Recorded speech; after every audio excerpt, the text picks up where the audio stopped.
riders are on the grid. We are getting ready for the race start here for the Moto2 German Grand Prix.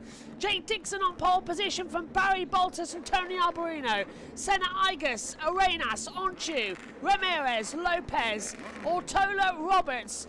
Then Izan Guevara, Canet, Sasaki, Salak, Hologado, Gonzalez, Alonso, Vietti, Cooney, Esque, Binder, Van der Gerberg, Vieje, Navarro, Monrella and Hadja at the back. We're ready and all set for the Moto2 Grand Prix of Germany. Lights are on. Lights out, we're underway. It's a good start from Jake Dixon as he comes down towards the first corner. Very low, the brake's going to go side by side, coming in as well with the 81 of Senna Igas. Igas going to go on the inside line. Dixon's going to go in too deep and they're going to make contact. Dixon's getting forced out wide. He's dropped down to about 7th position. Tony Alberino takes the lead of the race. Well, it's one after the other, I'm afraid, and that is going to be surely a penalty coming, because Dixon got completely forced out. He got completely taken out of the running order as well. I can't see that standing from the stewards, to be fair, from Senna Igas, who got a great getaway, but it was a bad move on the inside line. So, into the lead is Tony Alberino. Barry Boltus in second. Dennis Onchu is third. Senna Igas holding on for 4th position. And Yuki Cooney has dropped down to 21st. Look at the smoke! That's coming from one of the fans who's let off a smoke bomb. They're not supposed to do that. They were told not to. And it won't be unusual if race control decide to put out the red flags in order to try and clean that up there on the circuit. Into the battling then. Alberino leads. Boltus Onchu. Senna Igas surely getting a penalty. I can't see because look at that. Dixon's down on pole. He's dropped down to 7th place by being forced out wide. I'd like a replay of that start as well to come through shortly.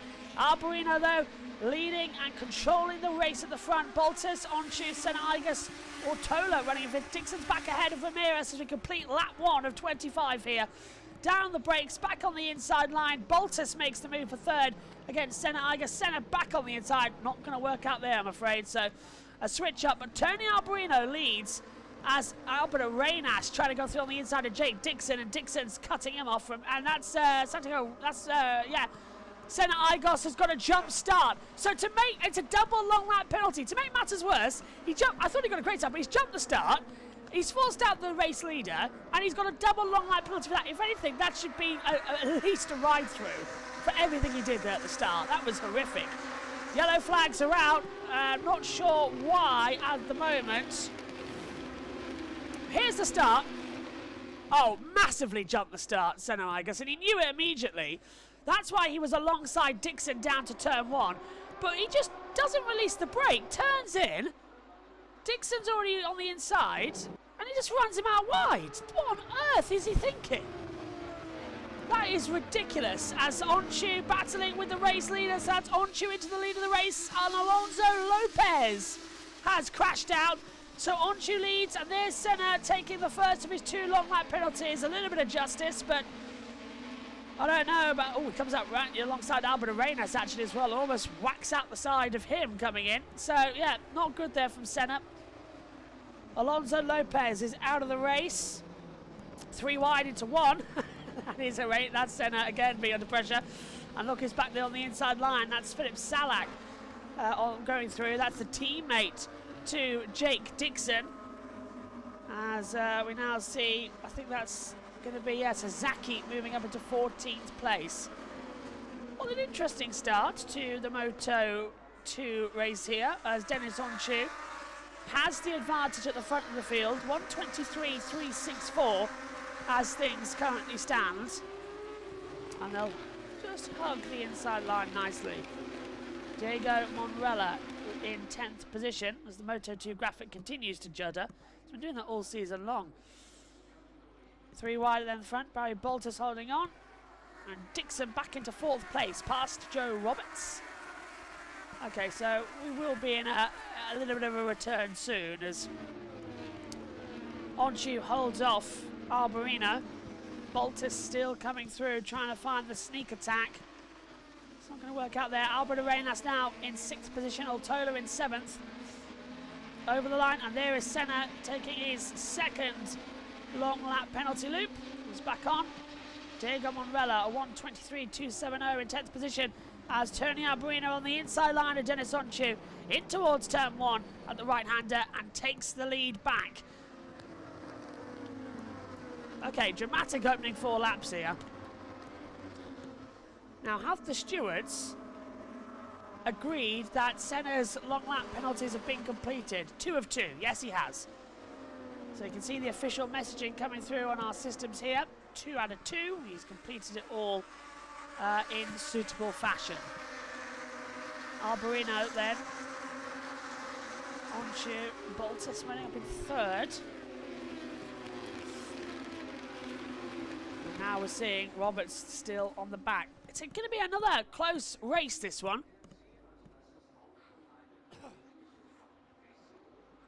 As they come adding towards turn number 11, down the hill. Sector times are improving. A few reds coming out of Arenas' way. Red sector 3. Arbolino with that fastest one. Look at Diego Monrella. Diego up 15 places. Fantastic. Yes, Diego's up from P25 to P10. Look at this. If it stands as it does in the championship, Gonzalez and Aaron Canet will be level on points at 161 each. Diego will move within 27. Jake within 50. That's 2 race wins. And Jake thought his luck had changed. He crashed in practice 2 yesterday in the wet weather, but then got pole position and thought, oh, I'm on it here. I'm on for a hunt at the front. And then just a small issue cost him, sadly, big time. Lap 5. 21 laps to go. Just a few other things changing at the front there.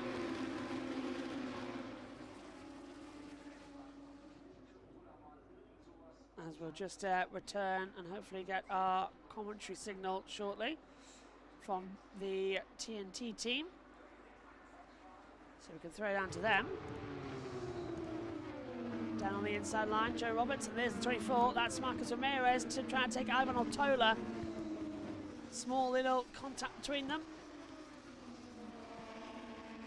Back on the inside line on the uphill into turn number 13. Yellow flag. Who's out? Fernandez. Fernandez has crashed out of the race, according to our computer. So that's a turn 4. Rider okay, but yeah.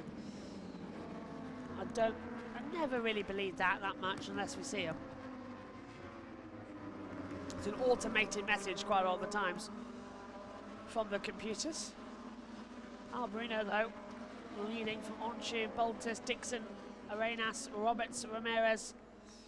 As we ride on board with Aaron Canet, just a few dark clouds approaching the circuit. 25% chance of rain for the MotoGP race later on. Makes us just it's slightly worried as the action continuing on. And there we see Arbolino retaking the lead, back on the inside line.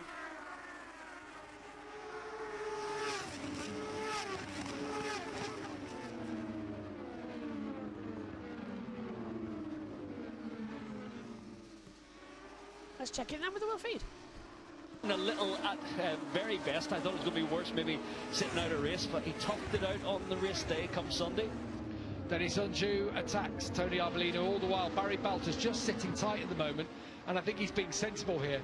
You're going to have to keep some tyre underneath you for the latter stages of this 25-lap Sachsenring Grand Prix. So much on the left-hand side of your tyres. You have to look after them. It's like a medium option tyre here, an SC1. You've got the SC0s and SCXs. SC1's probably a little bit more of the harder compound range in Moto2 this year. 2 variations of it, and everyone choosing to use the one with the stiffer construction. But it will take a bit of managing. Oh, that was a bigger jump start when you see it from that angle. Yeah. He well and truly jumped it. So yeah, you can understand if Jake Dixon feels a bit miffed after the race that somebody jumped the start then gives him this problem in turn 1.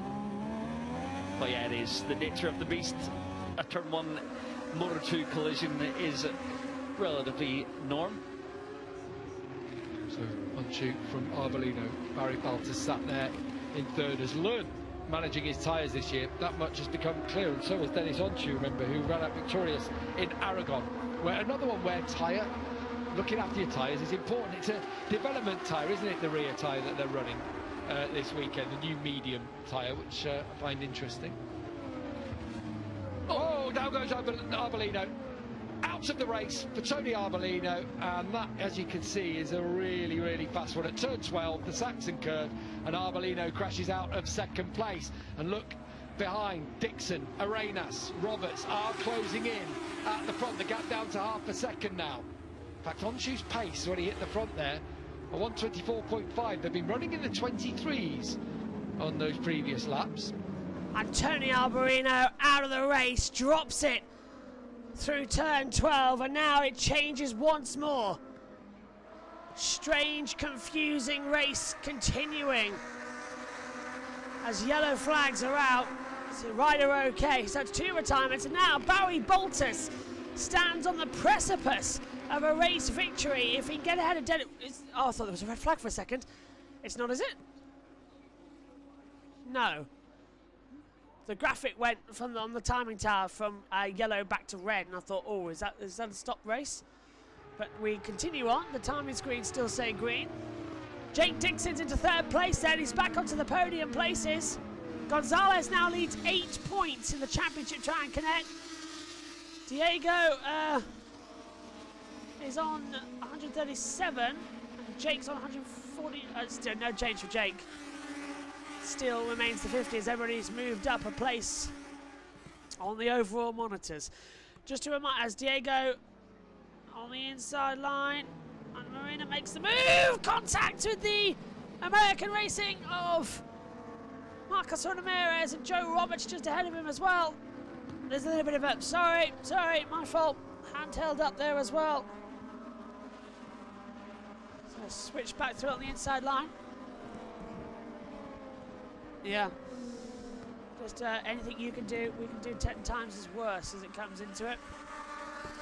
Onshu leading, Baltus in second, Dixon third, 7/10 back, so it's still a two-way fight at the front. There they are actually, with Jake just closing in behind. Lap 9 of 25 of the Moto2 German Grand Prix. And there's still a long, long way to go. Reminder that the MotoGP race is going to be on the main JB Motorsports YouTube channel. We're back now to doing our old half the weekend of practices on JB2, races on JBM. Now that the most important streams of the year are done, with the Indy 500, the British Grand Prix for F1, and the Le Mans 24 Hour. So it's back to normal schedule. As Onshu slips through on the inside line as well, still holding that lead of the race against Barry Baltus. Now we're seeing as well, back through, Diego Morena making more ways through.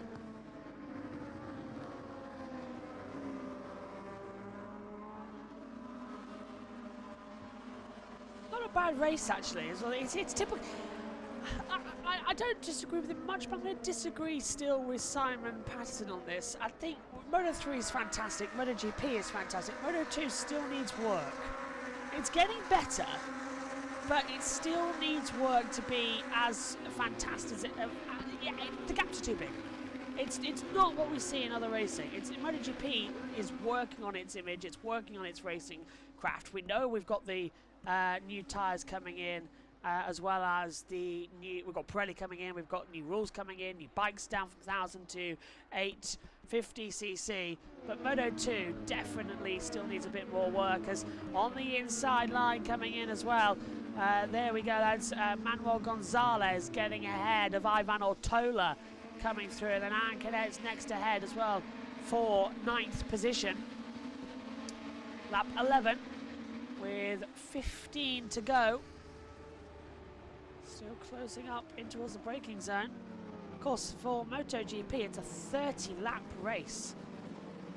I haven't told Megan that, to come into it. It's a big day, actually. It's the shortest race in the calendar, but it is 30 laps, yes. But it's, what was I going to say? We've also got coverage of the 6 hours of Sao Paulo. That gets underway at 3 o'clock. And then later on tonight, we've got the Chevrolet Grand Prix, the IMSA WeatherTech Sports Car Championship race. Omi will take you through the second IndyCar race of the weekend, as well from Iowa. And myself and Matthew Owens will be taking you through the final of the men's Wimbledon. Yeah, I'm giving up a race to do Wimbledon, because why spend 2 weeks doing the tennis only to not do the final? It's why next year I'm not doing the F1 Canadian Grand Prix, because it'll be clashing with the Indy 500. You don't spend 2 weeks prepping for something only for it not to do the final big finale. Quick? Yeah, it could be. It would be nice if it is. I can do the two. Side by side, they're still coming through on the inside line as well, over further back, making moves up the order. I'm trying to find out where that is. That's Vietti passing Canet and Gonzalez, and now trying to have a go at Ramirez as well towards the braking zones. This is over, still down 6, 7, 8, 9, 10, 11, 12 places. Alonso still in this mix. Now remember, it was Alonso Lopez who crashed out earlier on, not David Alonso. I'm just looking at Moreno in 4th position, if he can hold it back through him. If he can catch up. He's 8 tenths back to Jake Dixon. There's still an opportunity to fight, but the leading front, I just can't believe Barry Boltis in a position here, and I've never seen such consistency from him in a while. Let's take a replay. And this is on the inside line. This is Diego Morena making his way through on the inside line of Albert Arenas for 4th position. And a sweet move on the inside line down at turn 1.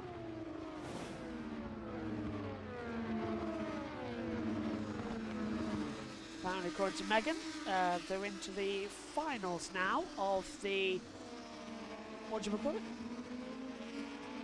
That's the one. Side by side over the line. Boltis just sliding around, trying to find a way position. Do we say Jake Dixon's going to win this? I've just got a feeling he's got the bit between his teeth now. It's a circuit he likes. He was on pole. He's got the momentum with him. Certainly an opportunity. Trying to have a quick look actually as well on Barry Boltis, as there's the two American riders swapping places. That's Joe Roberts now going ahead of Marcos Ramirez, or is that the other way around? I haven't squeezed updated yet. It's Ramirez passing Roberts, yeah. So 6th and 7th places swapping over. That's Vietti. Is that waving through Aaron Canet? There's something there on the inside line, and Canet's going to get passed as well by Manuel Gonzalez on the inside line. Boltis is really strong behind Dennis Onchu coming out of turn 11. This is unbelievable strategies right now from these two. Got the information, of course, no ink in the printer, so I'm having to use different things. Barry Boltis, 79 Moto2 races, 14 Moto3 races, 93 in total. His 94th career start, his 80th MotoGP start, Moto2 start, I should say. Best finish of 2nd, 4 podiums, and he's been racing since Qatar in 21. He's never had a race win, and he's now behind Dennis Onchu, who, if memory serves me correctly, I'm going to double check this so I don't make a mistake on it.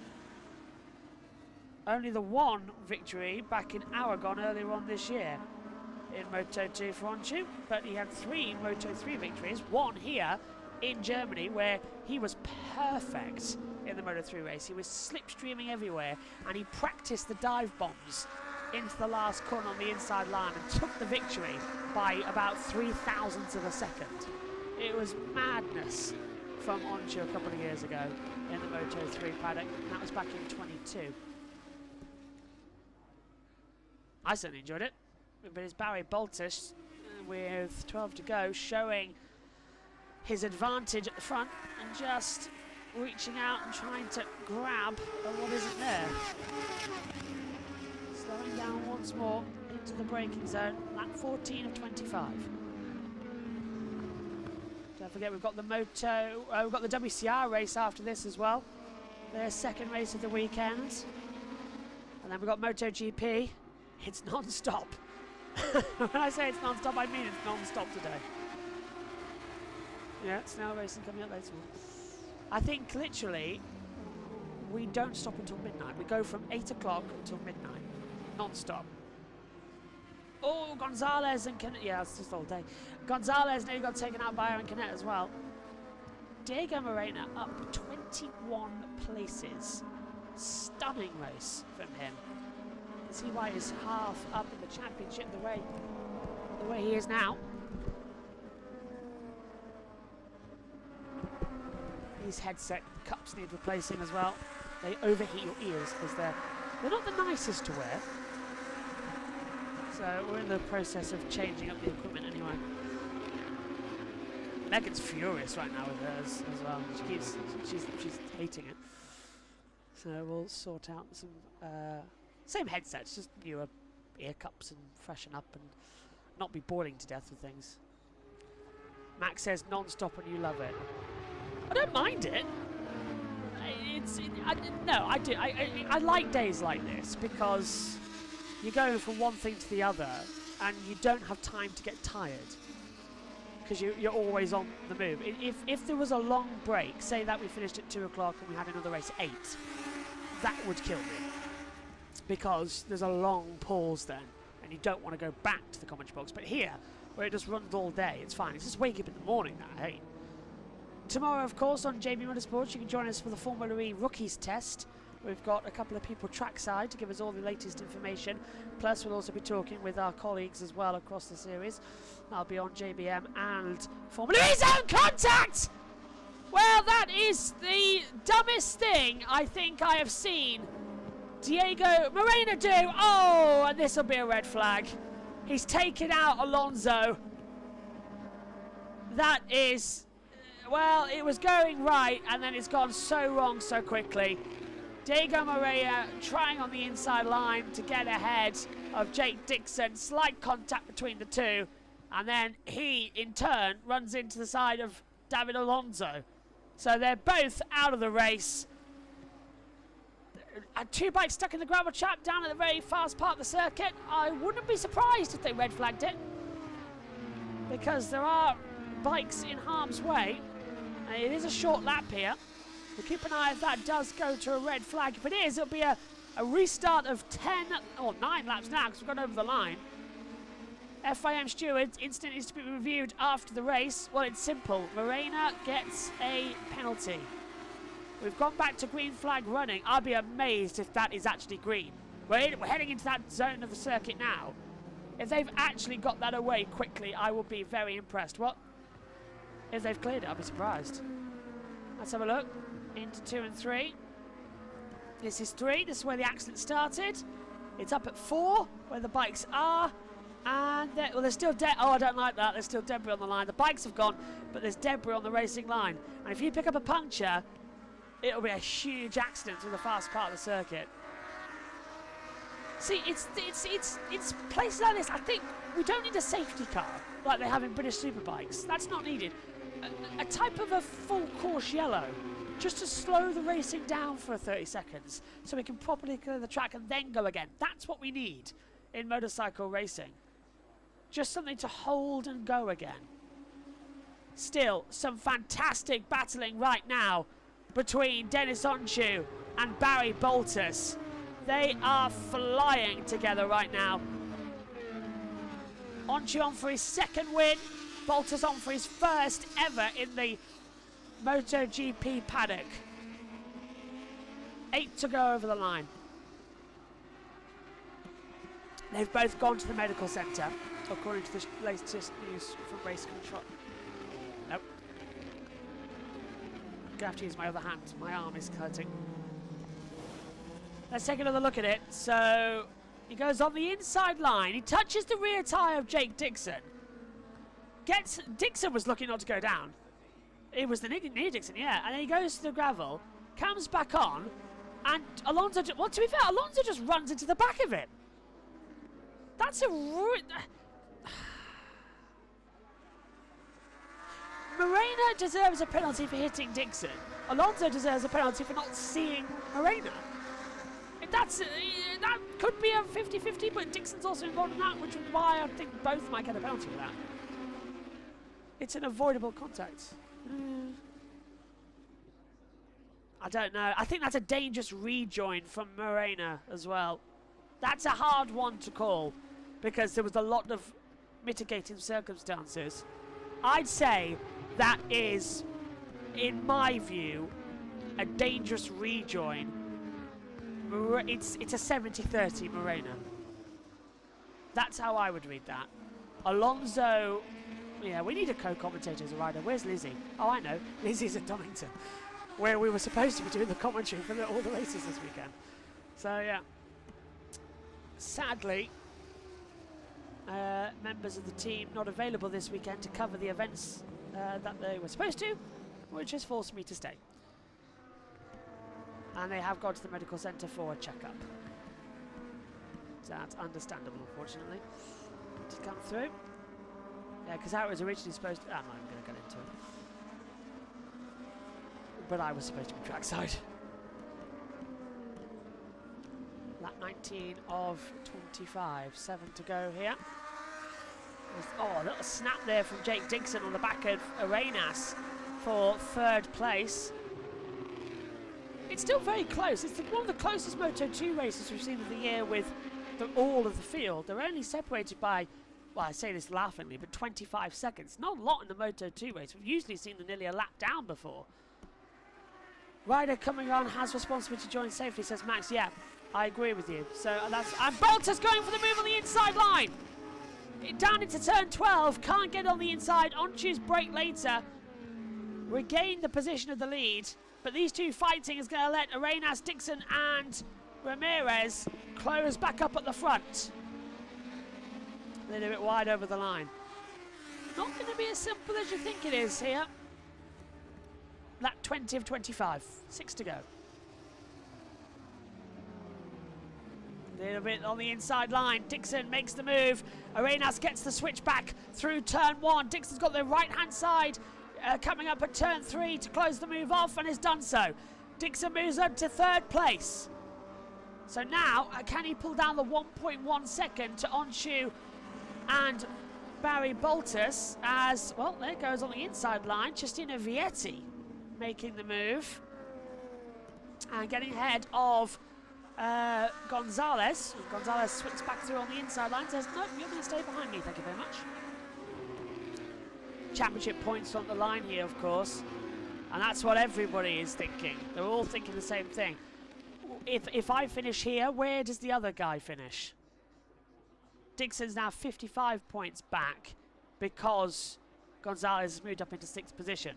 So that's now 2 race wins plus a 10th place. Not too much on the line. Dan Tickton will versus Pascal Verline in the Formula E final. You can catch that on JB Motorsports with Megan on the commentary alongside the World Feed team with I think Alan McNish is in the commentary box then alongside as well. There's so many Toms, I've forgotten Tom's last name. I want to say Tom. No, it's not. Oh, that's ridiculous! High crash into the braking zone, and we'll have a red flag because the air fence has been popped.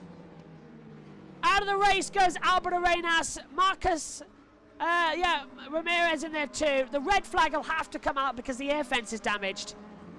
And 75% distance has been completed. Surely that's now race over. So what happens here into the braking zone? Arenas turns in. Oh, and Ramirez just has a complete brake failure. Rams into the back of Arenas, and Arenas' bike at top speed hits the air fence and bounces back up. That would have burst. Surely this now needs to be a stoppage. There's been so many times in this race where it's going to be, you thought, oh, they'll have to stop it this time. But a bike bouncing back is definitely one of them down there at turn 1. They can't take the stewards are going to say it's going to be reviewed after the race. 5 to go. Red flag! The red flag is out, and that will be the race over. And that is Dennis Onchu victorious. More than 75% has been taken, and that should be the race declared a result. Dennis Onchu, no restart, 75 has been completed. Dennis Onchu wins the Moto2 German Grand Prix with the red flag coming out for an air fence being blown up. No restart as 2/3 distance has been completed. And that, I feel sorry most of all for Barry Baltus, who could have won the race. Jake Dixon will finish in 3rd, Vietti 4th, Gonzalez will take 5th from Roberts, Canet, Guevara, Sasaki, Salak, Senna Igus and Hologado. Results based of lap 20, 2/3 distance complete. So that might actually put Arenas back into position.